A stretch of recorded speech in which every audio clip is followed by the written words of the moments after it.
We're rolling. Welcome to the House Dudes podcast, where we invite you to follow us on our journey towards financial freedom using the power of real estate. I'm Jack Haas. And I'm Josh Koth. Here at House Dudes, we believe in a couple key principles. Number one, the best way to retain information is by teaching it to others. And number two, a rising tide lifts all boats. We're not competitors, we're a community. So let's get into some real estate investing. So we have Terry on the line. Terry, thank you so much for joining us this week. And I think we're going to have a lot of interest, and I'll have a lot of questions for you regarding self-directed IRAs. But first, why don't you give a little background of yourself? Because I know you've written a book, you've done quite a bit of real estate investing yourself, and then, of course, the self-directed IRA. Absolutely. Jack, thank you very much for having me on. I'm 59 years old, so if I gave you my whole story, it would take quite a while. But just the gist of it is I come from a real estate background. My dad was a builder all of my life. And when I got out of college, I went to work for a title company. So I know a little bit about that end of the business. And then originally I bought debt on real estate. So here in New Mexico, we have a thing called a real estate contract. So probably over the 35 years I've done that, I bought in excess of 1,000 contracts on various properties. And then I've invested in some property myself. The business that keeps, put my kids through college and all that stuff is Sunwest Trust. And that is a self-directed IRA custodian. So I'm happy to talk about how buying real estate in your IRA works, or I'm happy to talk about buying debt, all those kinds of things. So just anything that you think your listeners might benefit from. Well, I think one of the things that interests me right off the bat is that debt, because and it could just be from me dealing with what I am personally right now with we've come out of the winter. I'm trying to get some fix and flips over the finish line. Mm-hmm. It's pretty stressful. So the concept of just investing in debt and removing some of the stress is kind of appealing. Can you tell me a little bit about that? Well, and I think I agree with you. You will remove some of the stress because, the people that are living in the property look at themselves as owners, and they are owners and will hopefully be owners at some point in time and not have any debt. But so you don't have to worry about fixing a leaky sink or a bad water heater or whatever, because the person that's paying you owns the property. But here in New Mexico, and I'm sure that there's something similar, whether it be a note and mortgage or a deed of trust where you're from or where the listeners are from. But here in New Mexico, we have a thing called a real estate contract.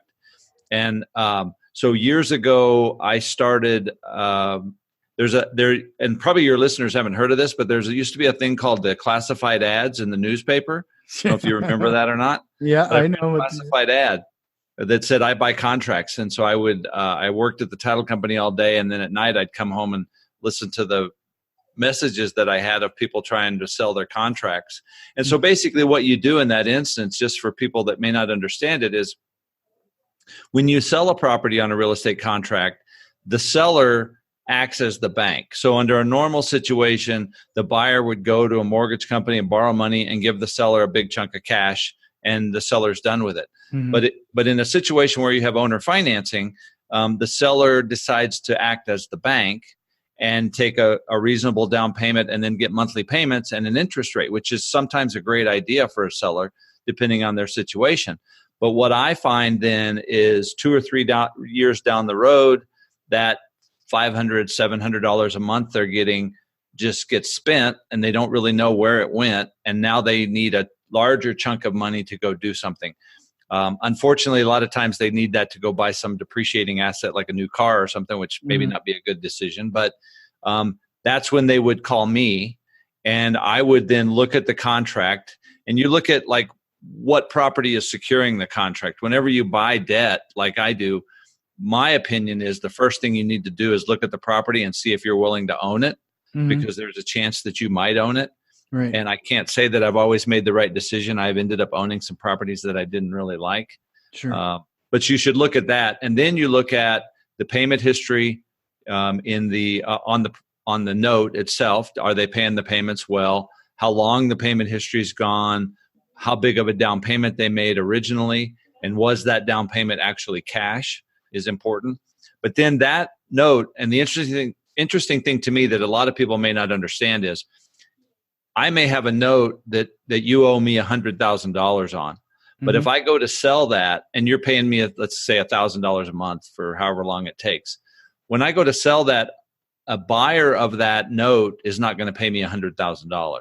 They're going to discount that in order to get whatever kind of return they want. So in other words, if that note that I have with you is paying 6% interest, in order for me as an investor to buy that note and get maybe 12% interest, and I'm just throwing numbers out there, not exact, but I may only pay you $80,000 for that $100,000 note. Sure. But what happens then is I give you $80,000 that you can go do something with, and I then have the right to receive that $1,000 a month until the contract's paid off.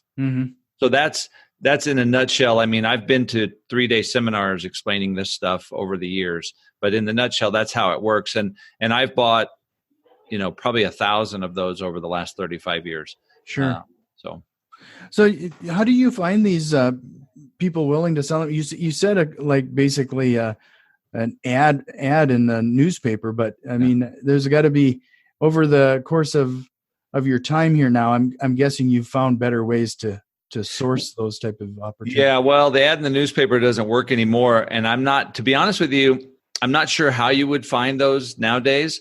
I can tell you what has worked for me. I own an escrow company, which is the place that services those. We accept payments from buyers and send them to sellers. So we solicit those sellers every month to buy their contracts. And so a lot of times they'll just call us. I've been in the business for so long that the real estate community around town knows that I buy them. So if they hear about something, that somebody that wants to sell one, they refer them to me. So I would say, like, someone who's wanting to get started in this business in doing that now, the best thing to do would be make contact with a lot of realtors and just let them know, hey, if you have sellers that carried owner financing that want out of that now, I'm a guy to talk to. Sure. So I was going to ask you, how do you handle the servicing of these? But you have the escrow company, so that's typically where you would. I usually recommend to people when they're trying to get into this type of thing to have some outside service manage that, because otherwise you can it can become messy pretty quick. Oh, absolutely. Because the problem is you never know if payments have actually been made. At least if you have a third-party servicer, they're the ones that are responsible for keeping accurate records that the payments have actually been made. And I don't know how it works in other states. We're here in New Mexico, and for those of your listeners that are in the East Coast or whatever, New Mexico is actually part of the United States. I like to tell people we're just like Mexico, only we're new. But so we use escrow companies and have forever. And there's probably, 15 or 20 around the state. But I know a lot of states don't necessarily use them. So in those instances, you have to depend on maybe canceled checks, or, you would probably want to get some verification from the buyer that the balance is actually what they say, what the seller says it is, and those kinds of things. It makes it very easy if you have a third party managing those payments. It makes it much easier, but it could still be done even if you don't. It's just a little more work. And again, when I buy contracts, and I keep calling them contracts, but note and mortgage, whatever it happens to be. Yeah. And I was going to clarify that quick. Some areas would probably call it a contract for deed or a land contract, right? Exactly. Yeah. Some states would call it those other things. Here in New Mexico, it's called a real estate contract. But so when I buy one of those, the way things work here, the buyer on that owner financing instrument doesn't even realize that it's changed hands. I mean, nothing changes as far as they're concerned, because they're making their payments to the escrow agent, and the escrow agent is then dispersing the payments to whoever they're told to. So when I buy the contract, they end up just diverting those payments from the original seller to me. Sure. And the buyer typically doesn't even have to know. It doesn't make any difference to them. Right. So let's switch course here just a little bit, because I know you have a lot of experience with the self-directed IRAs, and we get quite a few questions regarding that. So let's start things off with just simplifying it and saying, actually defining what that is. So a self-directed IRA. Okay. Well, and I usually bring this up, and I hope I don't confuse people, but technically every IRAs were created by Congress in, I think, 74 or 78, something like that. And when they were created because Congress felt like people weren't saving enough for their retirement. Mm-hmm. And so they came up with this idea that we're going to let people make a contribution every year to this account that we'll call an individual retirement account, or IRA, so that they'll start saving. And we'll let them, that original contribution back when they started it was a tax deductible contribution. Mm-hmm. So some of your listeners may have gone to their tax person on April 14th and their tax person said, if you'll make a contribution to your IRA, we could save you some taxes. And that's just because they reduced their adjusted gross income. So, but the interesting thing is Congress wanted us to save for our retirement, but they don't want us to save too much. So there's a limit on how much we can contribute to those. And right now that limit's $5,500 a year. So going back to the IRA, so when they were created, the IRS doesn't tell you what you can invest in. They tell you what you cannot invest in. Mm-hmm. And the Internal Revenue Code says you cannot invest in life insurance or collectibles. So that leaves everything else available, including real estate, obviously. But every IRA is technically self-directed, because even if you have an IRA at a brokerage house, mm-hmm. you decide what mutual fund to buy, you decide what stock to buy, whatever. Sure. So the difference between what's become known as a self-directed IRA is that companies like Sunwest Trust allow you to invest in what we call the non-traditional assets, meaning anything other than stocks, bonds, mutual funds, anything mm-hmm. other than the things you can buy at a brokerage house or a bank. Sure. So which that includes real estate. So those over the years have just become known as the self-directed IRAs. The others have just become known as IRAs. Mm-hmm. So the rules are, again, you can't buy life insurance or collectibles, right? Which is a pretty easy rule. The other rules are a little more difficult in that you have these people called disqualified parties, and you are a disqualified party. So you cannot buy something from or sell something to your IRA. Mm-hmm. So I get people call a lot that say, hey, I want to start an IRA and I want to put this piece of property in it. You can't do that, because in order to put that piece of property in your IRA, you would have to sell that piece of property to the IRA, and you're a disqualified party. Mm-hmm. The other disqualified parties you have are the IRS says your family is disqualified. Interestingly, though, then they define family as your ascendants and descendants. So your parents, grandparents, kids, grandkids, they are disqualified parties. So again, as an example, my IRA cannot buy a piece of property and then turn around and rent it to one of my kids, mm-hmm. because they're a disqualified party. So, and then the only other disqualified party is people that provide services to your IRA. So, as maybe a bad example is if you had an IRA here at Sunwest Trust, I, Terry White, could not sell a property to your IRA because my company provides services. Okay. So those are the basic ground rules, and within those, everything else is available. Now the problem is people try to get very close to those lines, mm-hmm. And I don't think there's any reason for doing that. There's plenty of investments out there that you can do without getting close to those lines. One of the things that a real estate investor needs to keep in mind is that if my IRA owns a piece of property, let's say it's a rental house, mm-hmm. I individually cannot go do repairs on that house. Or mm-hmm. somebody that's in your business flipping houses, your IRA could buy a house that needs to be rehabbed and flipped, but you can't do the work on it. Okay. You would have to hire people to do the work, and your IRA would have to pay for that work to be done. And then when the house sold, all of the proceeds from that house have to go back into the IRA. Okay. Sure. Was that a good example? Yeah. No, thanks for that clarification, because I think there's a lot of, it's almost a Wild West when some people think of this self-directed IRA, and I've actually heard a lot of people say to make sure that it is checkbook accessible. Well, and that's a whole nother thing, and I can explain that to you if you'd like me to. Sure. They call it a checkbook control IRA, mm-hmm. or you might hear it called an IRA LLC. And what that means is you form an LLC. You have someone form an LLC for you, and then you instruct your custodian to purchase to have your IRA purchase all the membership units of that IRA. Of that LLC. I get my acronyms mixed up here sometimes. But and then you have the IRA name you as the manager of the LLC, but you're an unpaid manager and you're not a manager member. You're just a manager. The only member is the IRA. Okay. And then you can go to a bank and set up an account for the LLC, and that's where you have the checkbook control. So then when you go to buy a piece of real estate, you can sign the purchase agreement as the manager of the LLC, and you can write checks out of the LLC as the manager of that LLC.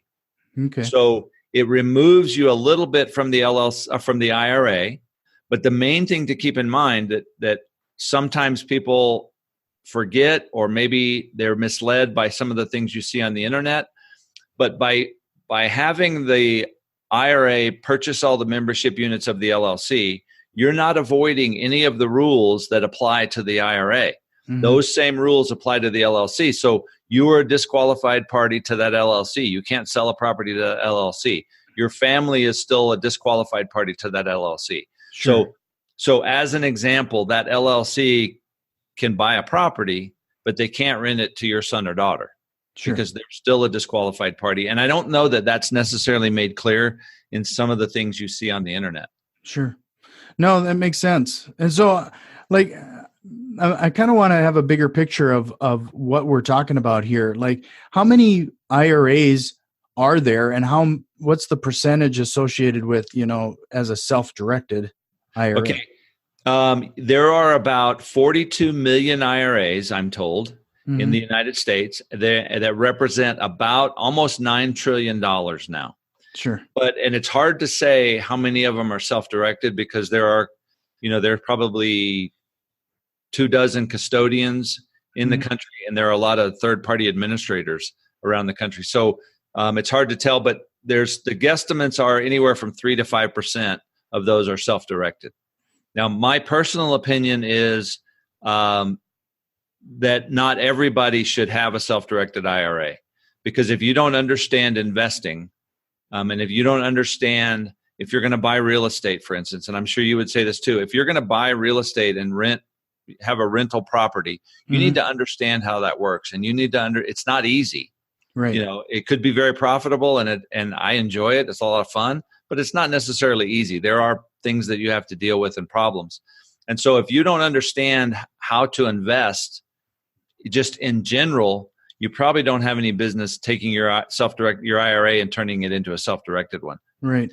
But for those people, which I would assume your listeners are probably a lot of those types of people because they're listening to this podcast, a self-directed IRA may be a really valuable tool for them to use. Not only can it benefit themselves by maybe getting a higher return on their IRA assets, but they can use it to benefit other people. I have an example. Years ago, I talked to a lady that was one of our IRA customers, and she had a nephew that bought and flipped houses. I'm not sure what state she was in, but so her nephew was obviously, like a lot of house flippers, are always looking for money. Because it was her nephew, not an ascendant or a descendant. He was not a disqualified party. And so she used her IRA to lend him money to buy and flip houses. And so, he paid, I don't remember what the rate was, but, he paid her a rate better than she could have gotten at a bank, probably 7, 8, 9%, and probably much better than he could have gotten the money from somebody else. But because of their relationship and the fact that, she trusted him, it worked out very well. So when you think about real estate in your IRA, you don't have to just think about owning a piece of property. There are other ways you can participate in real estate if you like that investment, other than just actually owning it. Sure. Well, can you talk about some of those other ways to invest that IRA? I mean, I think we touched quite a few of them just in our conversation here, but was there any others that we should probably bring up? Well, so first off, we talked about we didn't really talk about it. We kind of skipped over buying the real estate directly in your IRA. And you can do that. So the IRA itself can own the real estate. Right. keep in mind there is you as an individual can go out and identify the property that you want to put in your IRA. Mm-hmm. You then can negotiate the purchase agreement, but the purchaser on that purchase agreement needs to be Sunwest Trust as custodian for your IRA. And we have to sign the purchase agreement, and we would issue the earnest money check, and then we would sign the closing documents and issue the closing check. Mm-hmm. Okay. So that's the most natural way, I guess, to invest in real estate. The second level is what we already talked about is invest in real estate through a single member LLC. Mm-hmm. And we touched on that. So those two examples are actually owning real estate. I think the third one would be to lend money to somebody, like the example I gave you, lend money to someone who's in real estate. Mm-hmm. If you do that, I'm not a CPA, I'm not a tax lawyer, I'm not a lawyer of any kind. So just a recommendation would be to get a good lawyer, create a good team that you can depend on, maybe a lawyer, maybe a real estate agent, maybe an appraiser, those kinds of people that you can depend on. And then if you're going to lend money to somebody, you want to make sure that you know what position you're in, meaning are you in first position, second position on the property? So lending money to people who do real estate is one way. Probably the fourth way might be to buy debt like I do. Mm-hmm. My own IRA I think I own 2 or 3 real estate contracts in my IRA. And so, we talked about that a little bit, going out and letting people know that you do that and that you're willing to buy those. Again, when you look at those properties that are secured by the debt that you're going to buy, make sure it's a property that you want to own. Look at the payment history, look at the down payment. You can run a credit report on the buyer if you want, or have them give you a credit report. Mm-hmm. So the thing about, kind of backtracking a little bit on self-directed IRAs is the owner of the IRA has to do their own due diligence. You can't depend on the custodian because that's not their job. They have to do that. So another way then is we have some account holders that buy tax liens. I don't know if your state offers tax liens. New Mexico doesn't offer them, but they go to Colorado and buy tax liens on property in Colorado. So that's a way that you could invest in real estate related type things. Sure. That's about all I can think of off the top of my head. Maybe you have some other ideas, but no, and that was great to summarize all of those options. But and I understand that you're also an author. So if people wanted some additional clarification on that and those type of strategies with your self-directed IRA, you have a book? I have a book, yes. I have a couple of books actually, but one of them is about self-directed IRAs. I tried to write it in a way that would be understandable for people because I've been in this business for many years. And so, you tend to understand it. So you forget that sometimes you have to make it a little more understandable for everybody. So the book that I have is called When All You Have Is a Hammer. Mm-hmm. And the idea behind that was just that, the old saying, when all you have is a hammer, everything looks like a nail. Right. And the fact is so most of us feel like, because banks and brokerage houses spend the most money on advertising, that the only thing we can do with our IRA is put our money in a bank or a brokerage house. And that's not the case. So I think that, a self-directed IRA is just another tool. Mm-hmm. And going along with that metaphor, again, it's a tool that you need to understand how to use. And I don't know if you've done any building. I came from a construction background, so I know, sure. If there's several different kind of hammers, and if you don't know how to use a particular one and you're trying to use a finish hammer when you're framing a house, it just doesn't work as well. Right. So the idea is make sure you know how to use the tool and use it properly. But if you do, it can be very valuable. So sure. people can go to our website at sunwesttrust.com mm-hmm. and request the book. We'll send them a physical book for free, or they can download an ebook there if they'd like. Sure. And I'll make sure that those links are in the show notes so people have an easy access. So head over to the podcast page for that. And, I should probably say, what is that other book that you did right then? Well, the other book, I have two businesses, the escrow business and the trust business. The escrow sure. business, I wrote a book about real estate contracts. So it's more specific to New Mexico real estate, but there are things in it that people could, they're more than welcome to that book too, if they want to ask for it. But it is, it's more specific to New Mexico. Sure. Well, and if they needed to reach out to you, if they wanted some clarification or actually just do business with you, how would they find you or reach you? Well, our website is sunwesttrust.com. And there we have a contact us page. If they will go there and put in that they heard me on your podcast and stuff, I will contact them back directly. Okay. They can also call me. I've given out my direct phone number here is 505-938-3809.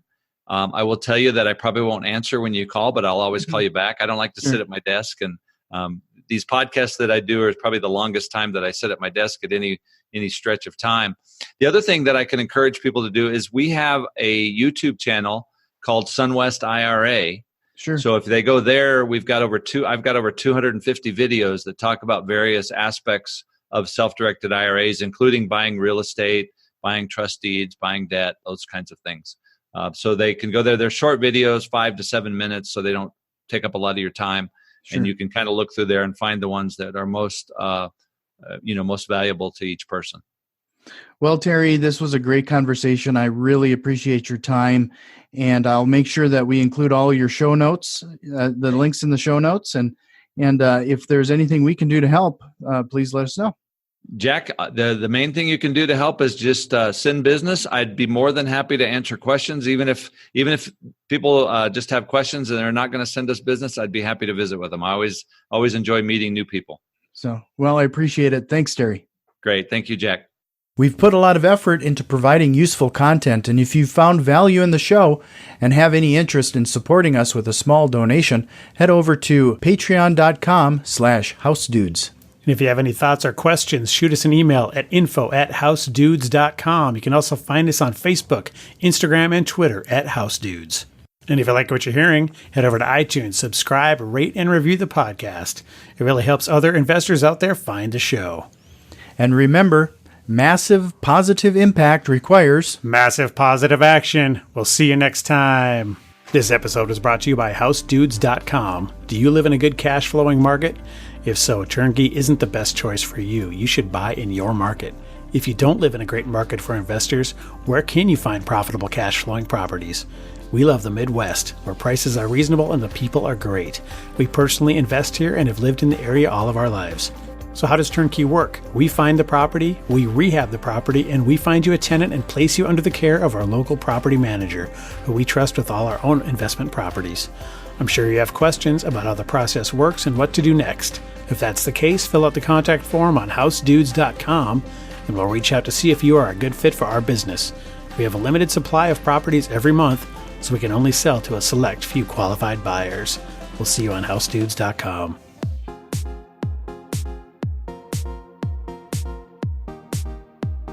I don't like to tell a man what to do with his money, but if you ain't investing in property, then you're dumber than a dummy. I'm not dumb. I'm smart. Well, buy property. That's my advice.